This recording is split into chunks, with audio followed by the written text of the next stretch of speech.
Hi everyone. In this video, we will look at find and replace. Now, obviously, there are a lot of occasions where the data that comes to you is not in the correct format. For example, maybe I have wrong pan written somewhere and I'm searching for the word wrong pan. The shortcut is Control F. We can search for wrong pan and then click on find next, and it tells me where that cell is there. What if I want to replace that and maybe make it a blank?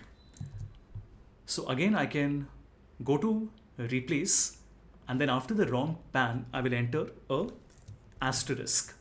What that means is that the letters wrong pan followed by anything more will be replaced with a blank. So when I say replace, it would be replaced like that. Similarly, if you're searching for a value, let us say A, C, D, again I can go to find and I can say that we are searching for ACD followed by an asterisk. That means that any combination of ACD that I want can be found. If I click on find all, it tells me there are two instances that it can find.